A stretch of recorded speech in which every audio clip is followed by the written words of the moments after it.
নিশীথগড় ভ্যাটাগুড়িতে উত্তরবঙ্গ উন্নয়ন দপ্তরের মন্ত্রী উদয়ন গুহের দলীয় প্রার্থীর সমর্থনে নির্বাচনী প্রচারকে কেন্দ্র করে ধুন্ধুমার কাণ্ড। মুখোমুখি বাকবিতণ্ডায় জড়িয়ে পড়ল তৃণমূল কংগ্রেস ও বিজেপি কর্মী সমর্থকেরা। ঘটনাস্থলে উপস্থিত মন্ত্রী উদয়ন গুহের পথ আটকে বিক্ষোভ বিজেপি কর্মীদের। বিজেপি যেখানে বিক্ষোভ দেখাচ্ছে তার থেকে 50 মিটার দূরত্বে কর্মীদের নিয়ে বসে আছেন মন্ত্রী উদয়ন গুহ। পরিস্থিতি নিয়ন্ত্রণে ঘটনাস্থলে উপস্থিত এসডিপিও ধীমান মিত্র, আইসি জয়দীপ মোদকের নেতৃত্বে বিশাল পুলিশ বাহিনী। বিজেপির অভিযোগ, মন্ত্রী ও তার দলের কর্মী সমর্থকরা প্রচার করতে এসে মন্দিরের জলের কল ভেঙে দিয়েছে, যদিও তৃণমূল এই অভিযোগ অস্বীকার করেছে। তাদেরকে তাড়া করেছে, আর বাইক বাজারের ওখানে রাখা আছে, সেই বাইক আনতে যাচ্ছিল, তখন তাদের তাড়া করেছে। যখন পুলিশ আসছে, পুলিশে খুব কী করবে, প্রচার ব্যাহত হচ্ছে। ওরা তো করছে, কিন্তু এটা আবার জানে না যে এর একটা পাল্টাও হতে পারে অন্য জায়গায়।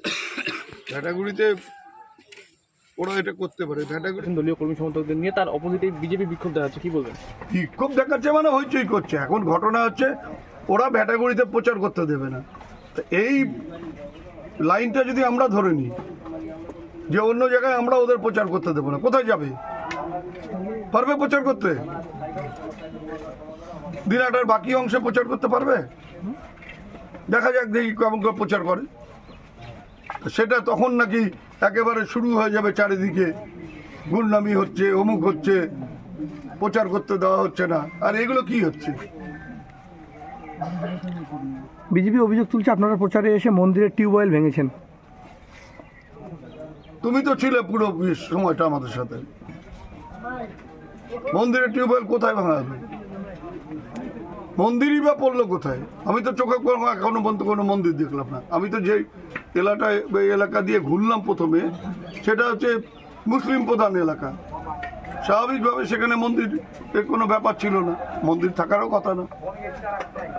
অভিযোগ নয়, আমরা ভারতীয় জনতা পার্টি আমাদের দলীয় প্রার্থী আসছে নমিনেশন সাবমিট করতে, কুচ বেড়ে গেছে। আমরা ভ্যাটাগুড়ির 1 এবং 2 এর সাধারণ মানুষ দলে দলে সেই মনোনয়নপত্র জমা দেওয়ার ওখানে আমরা সবাই গিয়েছি। কিন্তু হঠাৎ করে শুনলাম যে বহিরাগত কিছু হারমাদ এসে ভ্যাটাগুড়িকে শান্ত পরিবেশটাকে অশান্ত করার চেষ্টা করতেছে। এবং গত কিছুদিন আগে এই বহিরাগত হারমাদগুলো ভ্যাটাগুড়ির রাজপথে যে আমাদের ভারতীয় জনতা পার্টির ঝান্ডা ছিল, আমাদের রাম মন্দিরের যেগুলো পোস্টার ছিল, আমাদের প্রার্থী নিশীথ প্রামাণিকের যেগুলো পোস্টার ছিল, সেই ব্যানার পোস্টারগুলো ছিঁড়ে ফেলে দিয়েছে। এবং আজকে তারাই প্রতিবাদ জানার জন্য ভ্যাটাগুড়ি 1 নম্বর অঞ্চলের সমস্ত স্তরের মানুষ, পুরুষ মহিলা কাতারে কাতারে দেখেন, চতুর্দিকে দেখেন কাতারে কাতারে মানুষ সেই প্রতিবাদ জানার জন্য আজকে রাজপথে দাঁড়িয়ে আছে। এই তৃণমূলের সন্ত্রাস, তৃণমূলের স্বৈরাচার, তৃণমূলের হামলা, তার প্রতিবাদ জানার জন্য কাতারে কাতারে মানুষ চতুর্দিকে দাঁড়িয়ে আছে প্রতিবাদ জানার জন্য। এবং কিছুক্ষণ আগে আমাদের খবর আসলো, তারা ভোটের প্রচার করার নামে ভ্যাটাগুড়ির রুইয়েরকুড়ি কাশীগঞ্জ ঘাটপরে যে আমাদের শনি মন্দির আছে, সেই শনি মন্দিরের উপর আক্রমণ করেছিল আজকের দিনে। ওখানে যে আমাদের সাধারণ মানুষ পানীয় জল খায় সেই মন্দিরের পাশে, সেই পানীয় জলের সামনে যে আমাদের টিউবওয়েল আছে, সেই টিউবওয়েলটা তারা ভেঙে দিল। এই যে স্বৈরাচার, এই যে একনায়কতন্ত্র, এই যে সন্ত্রাসের পরিবেশ ভ্যাটাগুড়িটাকে, তার প্রতিবাদ জানার জন্য ভ্যাটাগুড়ি 1 নম্বর অঞ্চল সমস্ত পুরুষ মহিলা আজকে প্রতিরোধ গড়ে তুলেছে। আগামী দিনে লোকসভা নির্বাচনে উপযুক্ত জবাব দিবে ভ্যাটাগুড়ির মানুষ। এবং গত পঞ্চায়েত নির্বাচনে আমরা ভারতীয় জনতা পার্টির নেতৃত্ব দায়িত্ব নিয়েছে, ভ্যাটাগুড়ি 1 নম্বর অঞ্চলে কোথাও একটা বোমের আওয়াজ হবে না। কোনো মানুষ, কি তৃণমূল, কি বিজেপি, কি সিপিএম, কি ফরওয়ার্ড ব্লক, কোনো মানুষ হাটবাজার চলার বিঘ্নিত হবে না। কিন্তু বহিরাগত হারমাদ এসে এই শান্ত পরিবেশটাকে অশান্ত করার চেষ্টা করতেছে।